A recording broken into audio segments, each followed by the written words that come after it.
everyone, and welcome to International Online Discussion. Today, we're going to explore the issues that were raised through the forum, as well as our impressions and the importance about this event, Global Crisis, Where People We Want to Live, that happened on May 7th, 2022. It's an unprecedented event, and topics that were raised on it really concern everyone. And today we're going to have our guests here with us, people who actually put their best efforts to let you know about the issues that will definitely affect your life and already do. So today our dear guest is Branka Basta from Croatia, a social worker and also interpreter of the forum Global Crisis, Where People We Want to Live, into Croatian language. Welcome, Hello. Branka. Hello. Nice to be here. It's our pleasure to have you here with us. And Sparsh Sumani from India, CEO of ALAGS News and our official information partner of the forum Global Crisis, Where People We Want to Live. Welcome, Sparsh. And my dear co-host today is Marina. And welcome, Marina. And the first question we would like to ask our guests, and let me start with Branka. Could you please share your thoughts and feedback about participating in the forum? I've been participating in Creative Society for about a year now, and we've been sharing information about all the different issues that are here present in consumer society. But I can say that this forum, which was held on 7th of May, was like, I'm thinking, what else can be present to people in order to picture the current format we're living in, even the problems that we are facing every day, the crisis in every area of human life. So I think this was like a great presentation of all the information concerning whether climate changes, slavery, human trafficking, refugees, wars, hunger, water shortages, and most of all, and all the other issues that were presented. It's like 11 hours of material. It's really hard to present all the issues present, but all of them showed us there's an issue, there's a problem, but we didn't end at that. We also offered the solution, and this is like a bright thing. We're not here to criticize, only to notice stuff that aren't working, and we'll stop with that. No, we are offering solution. This is like something totally realistic, something totally manageable, and it's totally up to us. It doesn't depend on some influence from outside, someone else. It's our choice, our actions that can help us, not help us, that can build the creative society. And that's the only thing that can actually solve all these issues. And it won't be in an instant, but some of the issues will be instantly also solved, like hunger or accommodation or stuff like that. But climate change as like the biggest issue and something that's over our heads, it takes time, it takes much more effort, but those conditions in order to deal with the climate issues are only possible and will only be possible in creative society. Thank you so much. Thank you so much, Branka, for your overview and for your feedback. It's really like 11 hours. It's impressive. And the information is very hard to underestimate, because during the conference, during the forum, people not only presented the problem that we face in our society, but also gave a solution, which is very, very important to understand and to learn how it works. So many specialists were giving their professional opinion about that creative society is possible and how we can implement it right now. And it's very, very, very important to learn for every single person. And I also would like to ask Sparsh, why it is so important, why do you think it's so important to raise such a topics that were presented in the forum? And I know that you were our informational partner. You support Creative Society Project and you support all the conferences that we held. So I wonder why you decided to support. Definitely. So I feel myself deeply connected with the Creative Society. And our journey began when I approached Miss Olga for an interview at ALAGS News. And the way she told us about what the Creative Society is, its foundations and aims, and how to proceed with it, I felt that this is something which is so genuine and it is the need of the hour. Because I have been talking to a lot of people, a lot of young people, and one thing that I have seen myself is that there are a lot of people who are talking about these modern issues, or to gain some kind of social entitlement, or to act like cool, that yes, we are aware about all the modern problems. But the thing that they do not care about is the solutions. And that is something which is so different here at Creative Society. All the conferences, the forums are solution-oriented. And it is not just we criticize about the problems, but we actually talk about the solutions and make things, try to make things different and correct. And that is why I felt that, yes, I can do my best from the ALAGS organization to support the Creative Society. Because we don't know if we are the next victim. Climate change can knock my door in the next, and I cannot just always feel that it will never happen with me. It is a common universal problem, and we all need to be together to treat this. We cannot just wait for others, and we cannot just be sitting and watch others die. No, it's not ideal, and we should make some difference. That's why we decided to do our best and support the Creative Society. Thank you. Thank you, Sparsh. I completely agree with you. The amount of problems we're seeing today is tremendous, and these challenges, they're actually happening all over the planet, and similar challenges. If today there was one kind of natural disaster in one part of our world, then tomorrow it's going to be something different somewhere else. But the way we have to solve it is only by working together, cooperating. And this means to grow up, to start taking personal responsibility and demand this change, kind of like you do, like what Branka does. This means growing up, and we have to do it as a society all together. Because what we see today, we also showed, right? Like Branka said, we showed the solution part, but we also showed where we are today. Today, we have tremendous amount of organizations that's supposed to be working on solving problems, but instead of that, they're perfectly showing what should not be done, how not to do. The consumerist format of the society, where these organizations consuming our resources, our time, and just multiplying the system that does not work. And for those of our viewers who just joined us or maybe have not had the chance to see the conference, I would like us all to watch these short clips about how actually international funds work, and that's supposed to be solving problems. I think that's going to give us a little bit more clarity about why the problems are not being solved around the world.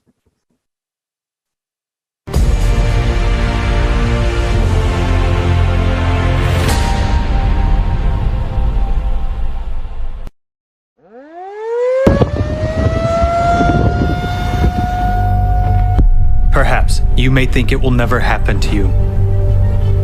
While those people have been given all the help they needed and they are now safe. And indeed, there is now a huge number of organizations and foundations dedicated to helping people. The largest of them, the United Nations, is positioning itself as the guarantor of peace and security of humankind.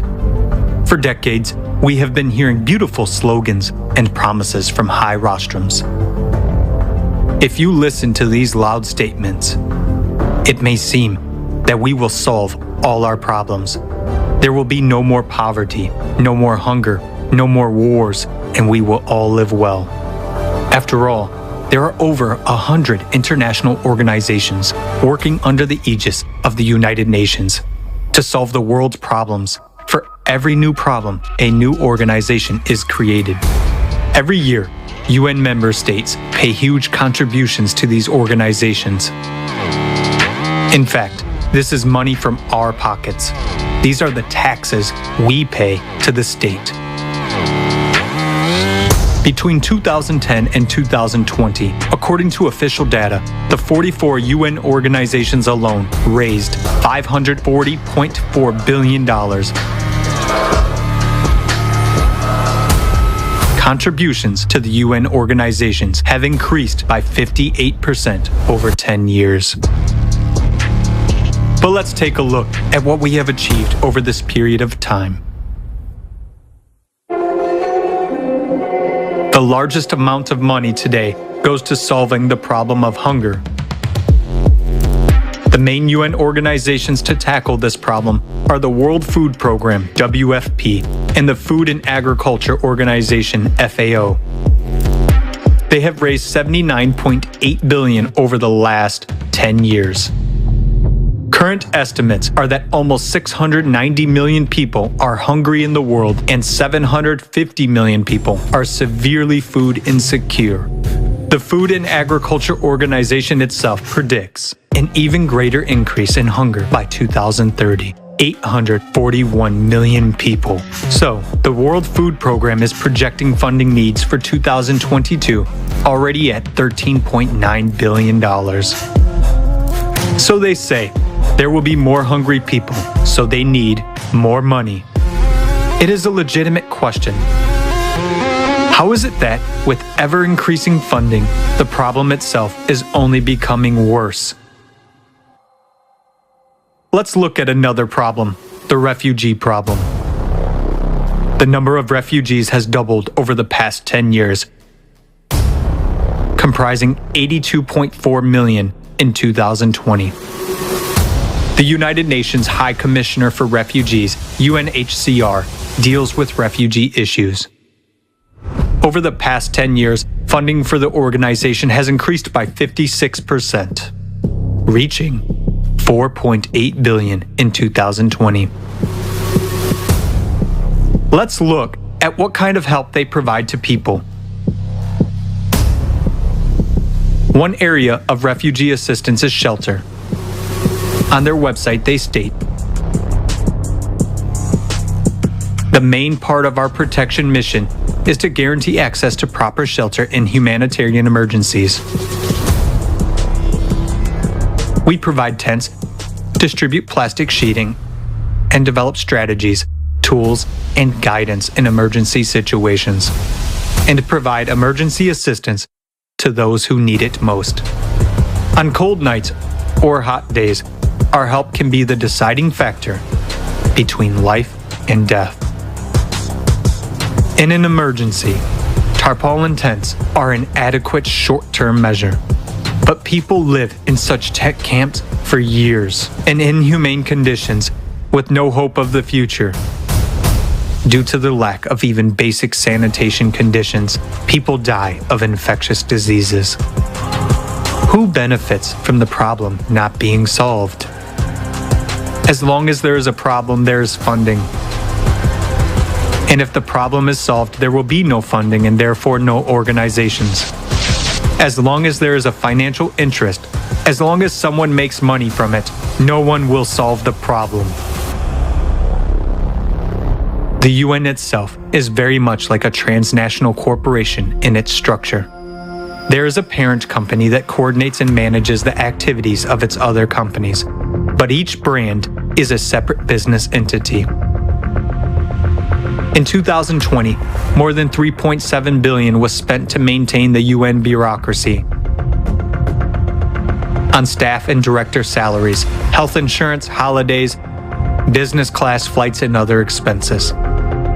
The planned expenditures for the renovation of the Palace of Nations alone in Switzerland, where the UN headquarters is located, is $871 million.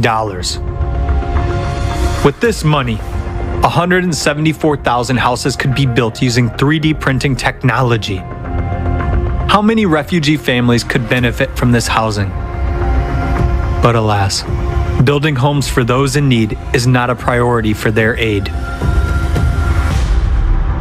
What do we have in the end? Numerous organizations that we have entrusted with the responsibility of solving serious problems of humanity turn out, on closer examination, to be merely business structures.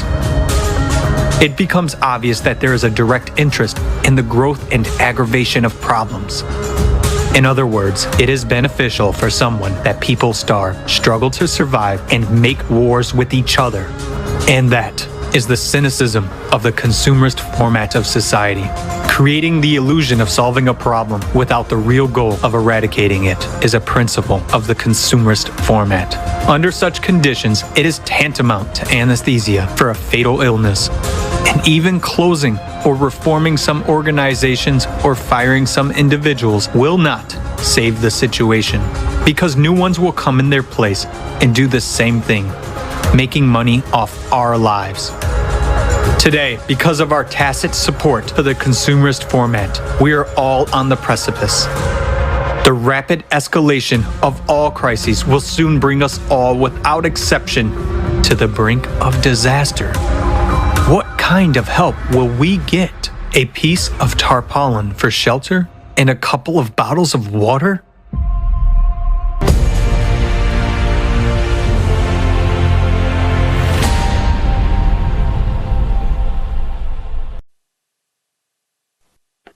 Every day when we watch the news, we hear very alarming messages like new global crisis, economical crisis, new pandemic, new war.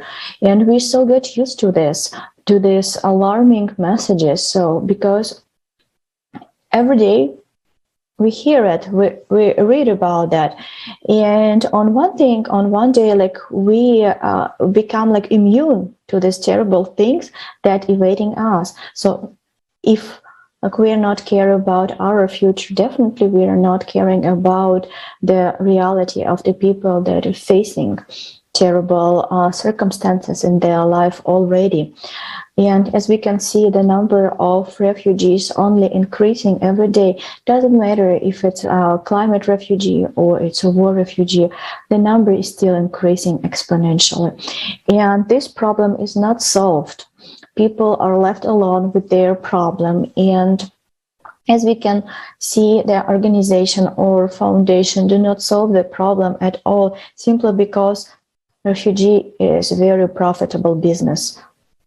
And nobody would like to solve it because they're making money on this. It sounds very, very terrible, but it's true.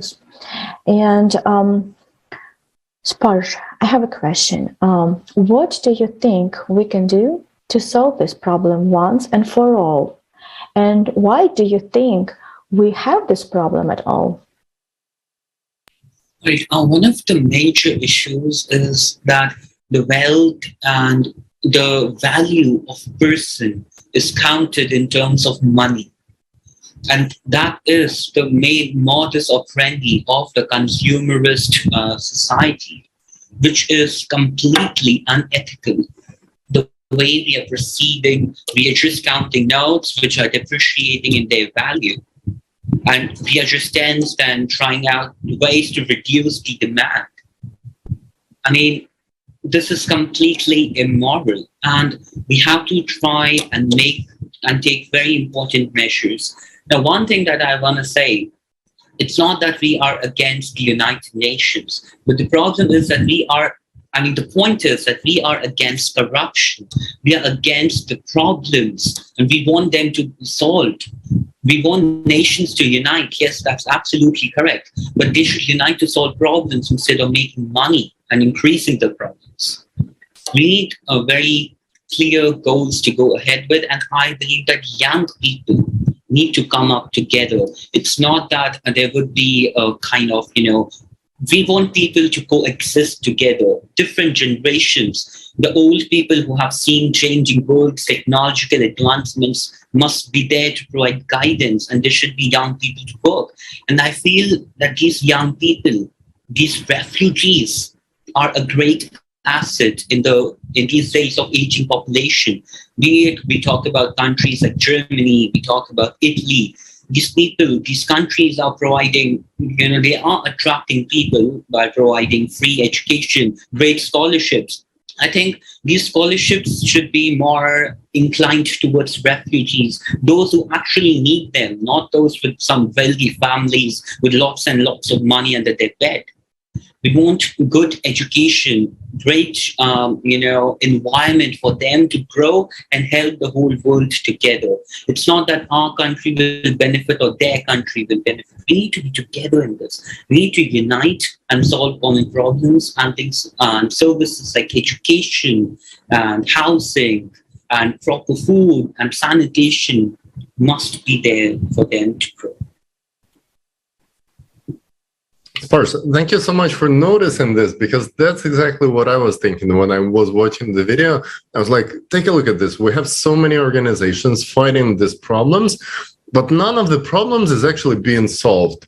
And this is like so much became normal that we have organizations constantly fighting things and never solve anything, that at some point we as a society will start thinking it's normal. Oh yeah, these people fighting that problem, that organization fighting this problem, and each year nothing gets solved, but organizations getting bigger, budgets getting bigger, and we'll also hear, oh, they did this conference here, they did another conference there, so many people flew in there on their jets, stayed in fancy hotels. And then when we're watching how much money they spend on this, we start noticing that sometimes it's like 1/3 of their budget goes on just salaries, fancy resorts, hotels, meetings, eating super nice food in there, fancy restaurants. But who cares about solving problem? Because if these people solve the problems, they're gonna lose their jobs. So you say this is consumerism when organizations are not interested in solving problems because it means shortening their budgets. And this is where it comes to value of human life. These organizations consist of people, and we should provide the system in which they would be interested to solve the problem. Because today they're not. They're interested in problem keep existing because that's the way of surviving for these people. So how do we change it? And this is when Branka actually started today from the words that creative society is offering a real solution. And I would like to hear from you, please, if you could explain us what does it actually mean? What is the solution? Well, this real solution, I would connect it somehow with the video we just watched and stuff that was said. From the line work I do, I'm a social worker. I see many of these organizations and what are they doing. I see in everyday contact, I'm not highly positioned. I see people with genuine aim to help other people, but those are people who are not making any decisions. Those are people who are never asked for any opinions. Those are people who are not in a position to make any change, to implement any initiative, and we know why is that, because someone else on the top of it is making all the decisions and is creating politics, and stuff are going downhills all the time. And we see people are not getting help in any way. And still, even if they got food, if they got decent housing, still they're war refugees or climate refugees. So the main issue, why are they refugees, is not solved. And that's the issue of consumer format. Well, on the other hand, creative society, and we can see the small things, like small projects, mini projects of creative society already happening, because people do want to live in different manner. People do see that things aren't working this way. They're displeased. They want to make changes, but there are too many obstacles to make a significant change. But in everyday situations, they tend to gather around to find solutions. In the building I live, we try to find the way how to solve the issues we're facing. In family, we try to solve the issues we're facing. In work, everywhere. Here in creative society, we can see like the best possible way how people can unite and how they are helping each other. And I don't know you really. I see you, but I don't know you. But every time I reach out, I need any kind of help in everything, whatever we are doing, I get it. And people offer you help, even if you didn't ask for it. Maybe you were shy or something like that, but they're here, they're offering, there's no copyright, there's no like claims, there's no, I don't know what obstructities of consumer format happening. Whatever you need, you can have if it's possible, if it's in our within our possibilities, yes, but people are trying to reach out to each other in order to achieve the common goal, and that's the main thing. We have a common goal. We do each one of us wants to build creative society, and we know that we have to do all this stuff together. So we can do it, not whatever it takes, what we want to do, what we can do, the way we can help and give our contribution in order to achieve it. And it's really something inspiring. It's something that pushes you outside your limits. You're willing to make time, give your time, give your resources, whatever it takes in order to help to bring that change up. I'd like to add a little bit. So one of the major problems is, if you talk about the big organizations, they assign themselves as intergovernmental organization. One thing that we must think together is that, are these organizations really representing us? Why is it that the countries are uniting? Why not we people unite? Are they actually representing us ourselves? It's just government and bureaucracy and all those bureaucrats sitting together and trying to make money.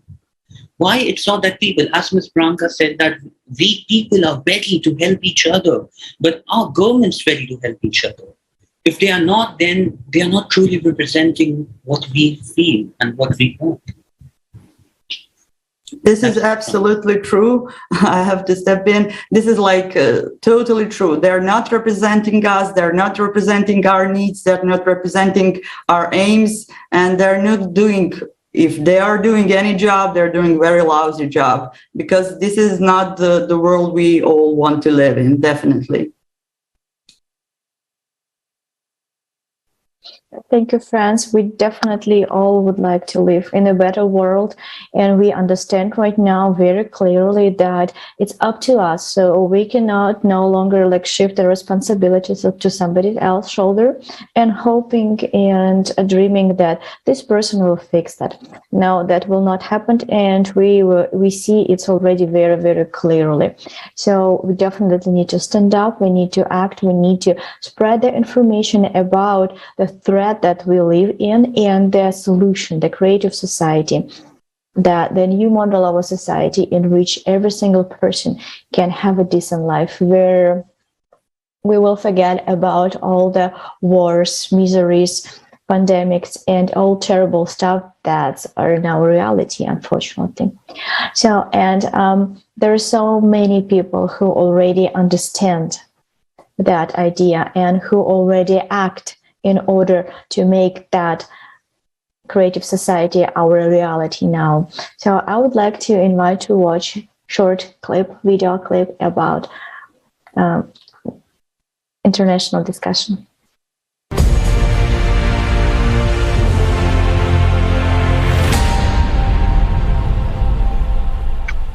Do you know that people stopped being silent?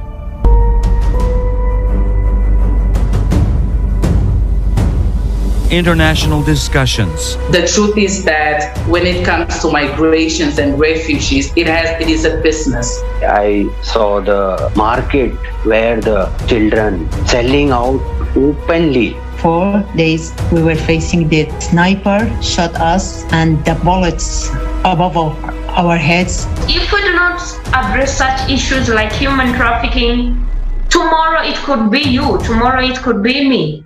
Politics is driving the science, not the science driving the politics. Many people want I stop to talk, but I say no. This reality can affect and can take your life anytime. People are losing everything. $270 trillion.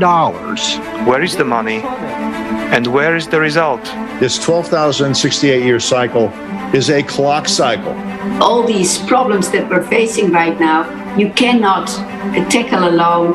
Thank goodness we have the creative society to choose human life over currency. We're living in one big home, and if this big family fighting with each other, destroying walls of the home, tomorrow we will find ourselves in the streets without a roof, without the families. From every corner, we can actually hear that it is not economically beneficial. But the question is, economically, it is not beneficial for whom? Isn't beneficial for us people to save our own lives? We need to bring together all of the intellect, all to the science, all of the people that can actually do something. I think that the members of creative society are the new and real superheroes. These people already understand that we should urgently act. Do you want to become part of changes? Take action. Don't be silent. You are invited to the new season of international discussions. Watch the forum, Global Crisis. We are people. We want to live. Changes begin from you.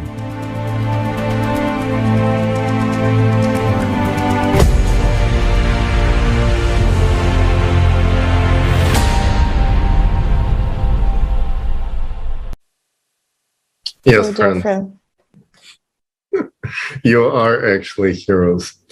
And Marina, let me just, before I let you speak, say that, for example, Branka was translating with her team, which is amazing, many people there. But we also have countries in which only one interpreter was doing the job for 15 hours. And I'm not saying job like in sense somebody get paid for it.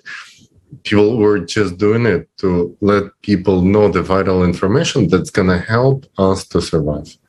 And this is what being a hero means today, when they do it not for the money, not for the profit, but for the life of other people.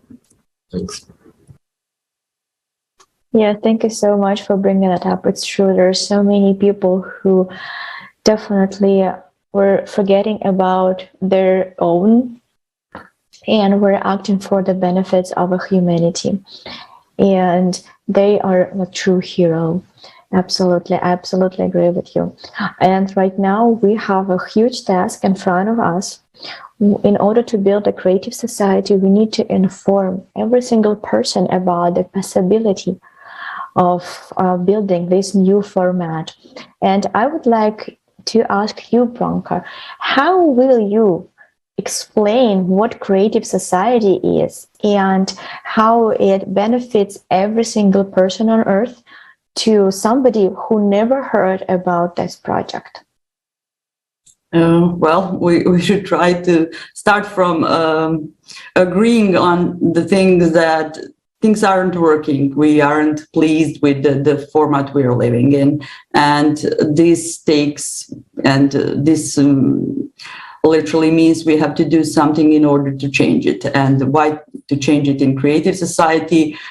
Well, at first, my comprehension of creative society was like narrow, and it's widening, and I'm not sure if I got it all together and correctly, but this is a society that we are about to build. This is not something done deal. We just have to press the button and here it is. There's a basic script, and script are the foundations, 8 foundations of creative society. And if you come from the point of the first one, and that's the value of human life, if you come to if you understand that human itself, it's in the center of this society, that everything concerning human is most important. There's nothing more important than human. Then if you come and start building everything around it from that starting point, it all has to be good. It can't be bad or wrong. If you're there to satisfy basic needs, and if you're there to give a person opportunity to self-evolve in every way he wants to work as much as he wants, to do whatever he wants, not whatever, whatever fulfills him.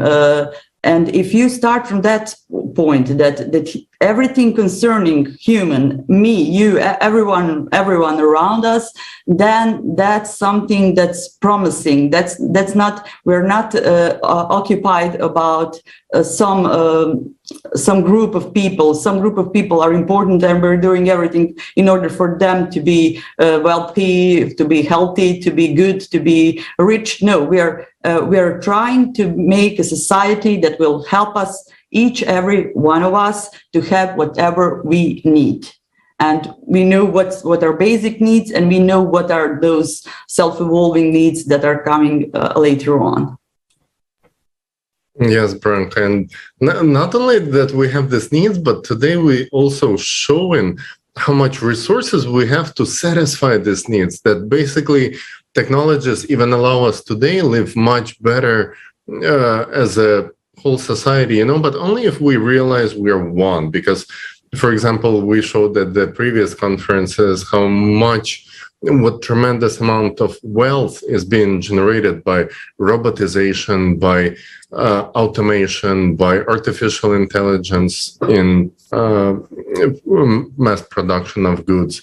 And basically we have everything necessary to satisfy everyone's needs. But that's not the priority.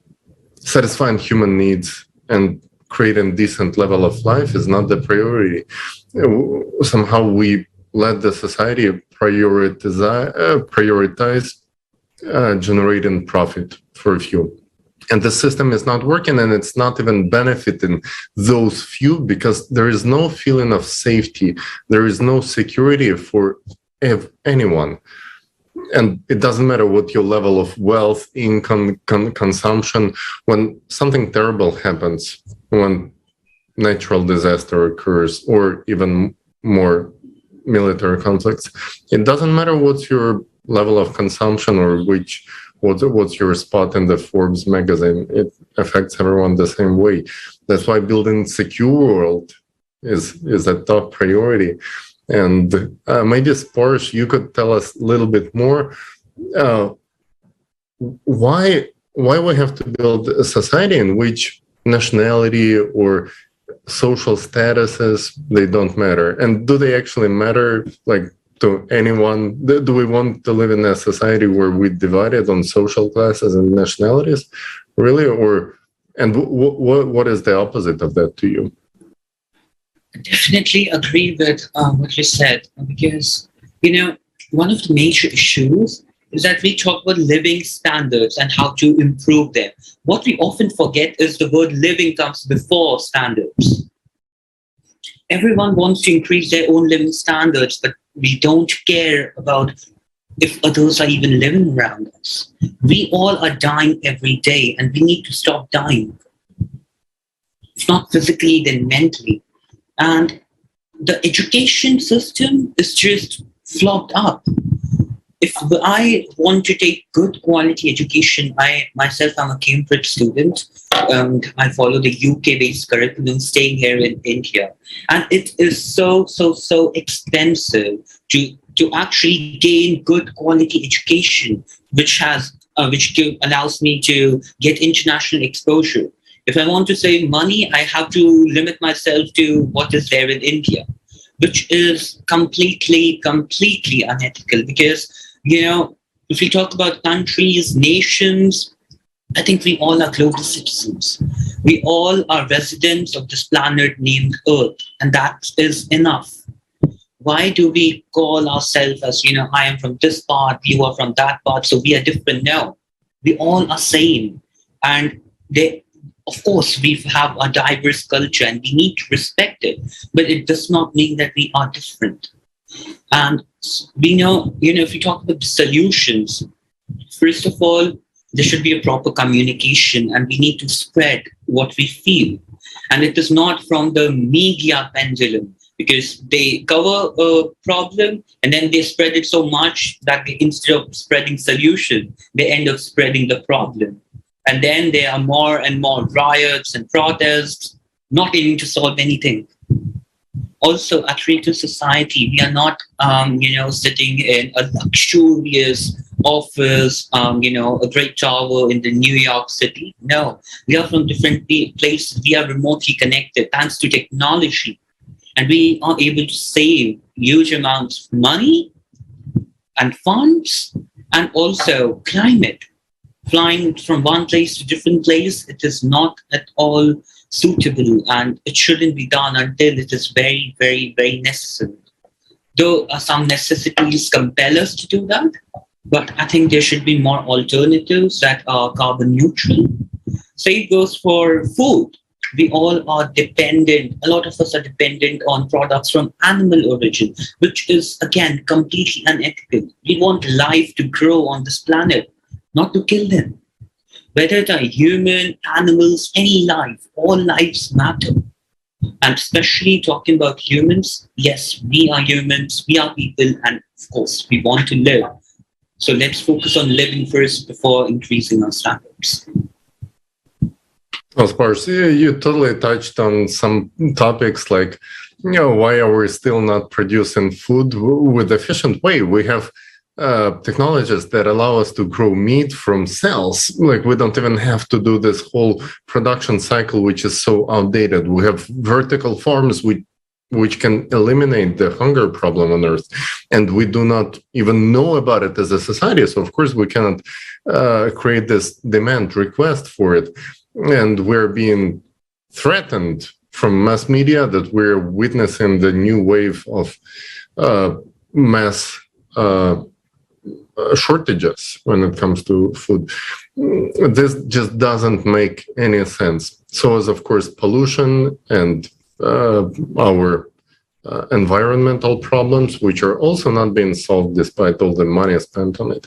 And the question you also brought up, why do we, regular people, can connect without any funding from the outside through the internet, while those who we empower, they fly somewhere on our expense and just create more problems instead of solutions. I think it's time for all of us to take different approach to it. And maybe some last words and wishes from two of you, just short wishes to our viewers before we say bye for today. Branka, let me start with you. Okay. Well, I would like to invite all the viewers, firstly, to watch the forum, definitely to watch the forum. And even if you have like a first thing like, oh, it's 11 hours, pick your subjects, pick the things you are interested in the most, and you can divide it into parts. And you have fragments, pieces of fragments every day released on all of the medias, and it's available to everyone. Pick your subject and inform yourself, and this is something, even if it's totally new information, it's not something you're dealing with generally, but this is eye-opener. This is not some fragments of some bits of information. This is totally researched. These are the facts that can help everyone not to be scared and to be in a sense like, oh, terrible things are happening. No, this is something, there are problems. These are the problems, and these are the ways to solve them. And that's creative society. So after you watch the forum, I invite you all to join creative society, in building creative society. Thank you so much. And Sparsh, any last wishes from you for today? Sure. As I said even last time, you are the hero. The problem is that you are not yet, a lot of people who are not joined the creative society, have not realized their true potential. We all are saying, yet we have a unique past. And, the one who is better in that particular skill, let us contribute for a better world. That's it. So much. Thank you. Dear guests, yes, we would like to thank all of you for your time, for participating here with us in our conversation, and we really appreciate your time. This is truly valuable. And right now we would like to reach out to our viewers, and if you feel like you feel about these problems, if you would like to also put your input into solving them and to building a better future for yourself and your dear ones, for the whole humankind to contribute to it, please reach out to us. Spread this information on your social media. Go on creativesociety.com, press join us button, and take part in the next live conversation. Dear guest, thank you so much for your participation, for your words that can truly empower all the people who will watch our today's discussion. Your contribution is truly valuable because we definitely need to do everything possible to spread this information out. And what can be better than just open our mouths and start to talk to people around us, to talk to people that maybe are right on a different continent like we're today, and share this idea, share the information about the solution to all our crises, to all our miserable situation, to all our problems in the world, which is a creative society. And I also would like to address all our viewers. If you watch the international forum and would like to be a participant at our next international discussion, such as this one, please contact us at info@creativesociety.com, and we will be more than happy to contact you and invite you to our next discussion. So, dear guests, dear viewers, thank you so much for being with us. See you next time. Bye.